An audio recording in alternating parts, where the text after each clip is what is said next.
too warm for snow, too cold for comfort. In the old photos, Christmas looked clean and white and certain. In real life, it looked like traffic, wet sidewalks, glowing phone screens, and people rushing somewhere else. Still, on the night before Christmas Eve, lights came on. Not all at once, not with a switch, but slowly, window by window, street by street, continent by continent, as the earth turned and darkness arrived. Somewhere in Seoul, a cafe owner plugged in a string of warm bulbs above a fogged window. In Sao Paulo, a grandmother balanced on a chair to hang a paper star. In Nairobi, a solar-powered lantern flickered on outside a tin-roofed home. In Toronto, a condo balcony lit up with LEDs shaped like snowflakes that had never fallen there. And in a quiet control room just outside Reykjavik, a woman named Aline stared at a map of the world glowing softly on her screen. The map showed lights, too. Data lights, power flows, energy pulses. Aline had not planned to work this Christmas. She hadn't planned a lot of things, actually. But plans, like snow, were becoming unreliable. She rubbed her hands together and took a sip of coffee gone cold. "Okay," she said to no one in particular. "Let's keep the lights on." 1. The job no one sees. Ellen worked for an international energy coordination network. One of those organizations people only notice when something went wrong. Blackouts, brownouts, rolling outages. Her job was to help prevent those, especially during high-demand moments, like heat waves, or unexpected cold snaps, or holidays when everyone turned on everything at once. Heaters, ovens, lights, screens, hope. Christmas was the worst and the best. Worst because demand spiked everywhere. Best because people noticed when the lights stayed on. Tonight, a storm system was misbehaving across the North Atlantic. Winds stronger than predicted. Ice forming faster than models suggested. Offshore turbines were throttling down to protect themselves. Hydropower reserves were lower than expected. On her screen, yellow indicators began blinking. "Aline," came a voice through her headset. "We're seeing strain in 3 regions." "I see it," she said. "Rerouting now." She typed quickly, fingers moving from muscle memory. Energy shifted small amounts here, borrowed power there. Nothing dramatic, just balance. That was her work. Balance. She was good at it. She was also alone. Her family lived scattered across Europe now. Her parents in Norway, her brother in Spain. Christmas had become a group chat with bad reception and too many emojis. She'd planned to fly, but storms had grounded flights. So she stayed, volunteering for the night shift while others scrambled to get home. "It's just another night," she told herself. She didn't quite believe it. 2. The boy in the flooded street, half a world away, in a coastal city where December meant humidity and mosquitoes. 12-year-old Mateo stood ankle-deep in water outside his family's apartment. The rain had been falling for days. The streetlights flickered, reflecting off the flood like broken stars. The power had gone out twice already, and each time his little sister cried, afraid the darkness would stay forever.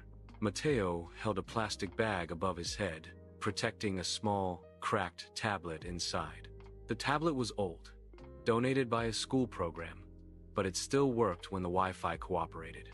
Inside the apartment, his mother lit candles and tried to make dinner from whatever hadn't spoiled. His father was stuck at work, something about emergency shifts and backup generators. "Mateo," his mother called. "Don't go too far." "I won't," he said. He waited closer to the corner, where the signal was sometimes better. The tablet buzzed to life, and messages loaded slowly. One notification stood out: a global live stream scheduled for Christmas Eve. The Last Light Project, 1 world, 1 hour. Mateo had heard about it at school. A coordinated global event, people sharing stories, music, messages of hope, all powered by renewable energy, streamed live across time zones. His teacher said it was symbolic. that it mattered because people made it matter. Mateo didn't fully understand symbolism. He just knew his sister liked the music. He checked the time. Tomorrow night. If the power stays on, he murmured. The streetlight flickered again. 3. The woman with the box of letters. In a small town, somewhere between borders that had shifted more than once in living memory, Anya sat at her kitchen table with a cardboard box. Inside were letters. Real ones. Paper. Stamps. Handwriting that leaned left or right depending on the year and the mood. The letters were from her husband. He had written them from different places, construction sites, temporary housing, refugee centers, shared apartments in cities where he didn't know the language yet. He had always written at Christmas. If you are reading this near Christmas, one letter began, then I imagine lights somewhere. Maybe not snow, but lights. Anya traced the ink with her finger. Her husband had died the previous spring. An accident at a site that rushed safety protocols because deadlines mattered more than people.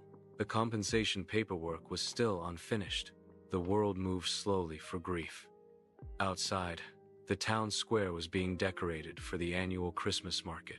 Strings of lights crossed the open space, powered this year by a new solar installation on the old municipal building. The mayor had made a speech about progress. Anya hadn't gone. She folded the letter carefully and placed it back in the box. That evening, she would light a candle in the window, not because she believed in signs or traditions anymore, but because the act itself felt like a conversation. A quiet one. 4. The signal that almost failed. Back in Reykjavik, the storm worsened. Elin, said the voice in her headset, more urgent now. We've got a cascade risk. Northern grid instability. Elin leaned forward. The map pulsed orange. Which sector? Multiple. If one goes, others follow. She swallowed. A cascade failure on Christmas Eve wouldn't just mean dark houses. It would mean hospitals switching to backup, communication towers struggling, cold homes, fear amplified by timing. She thought of all the lights coming on, one by one. Okay, she said. We prioritize critical infrastructure, then residential. We shed non-essential loads. There was a pause. That includes the live stream hubs, the voice said. Elin closed her eyes for half a second. The Last Light Project. She'd forgotten about it. The project had been ambitious, almost naive. A global hour of shared connection, relying heavily on synchronized renewable grids. Engineers loved it. Pessimists hated it. If power had to be cut, that would be first. It's symbolic, people said. Symbols didn't keep hospitals running. Do it, she said quietly. Then she hesitated. Wait, give me 60 seconds. She rerouted again, fingers flying. She searched for overlooked capacity, underused reserves, anything. 30 seconds, the voice warned. Elin's screen showed a thin line of green, unused geothermal output slightly above forecast. It wasn't much, but it was steady. She smiled, just a little. Reroute through Icelandic geothermal, she said. We can stabilize long enough. There was silence. Then, it might work. Might is enough, Elin said. Let's try. 5. Christmas Eve. Everywhere Christmas Eve arrived differently. Everywhere. In some places, it was morning. In others, late night.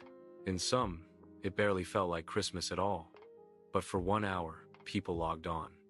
In apartments, in shelters, in cafes and classrooms, on phones held carefully to avoid dropping them into floodwater. Mateo and his sister sat on the floor, wrapped in a blanket. The power had held barely. The tablet glowed, showing faces from around the world. A choir sang from a snowy church somewhere far away. A poet read by candlelight. A scientist spoke about hope, not as a feeling, but as a practice. In Anya's town, the market square filled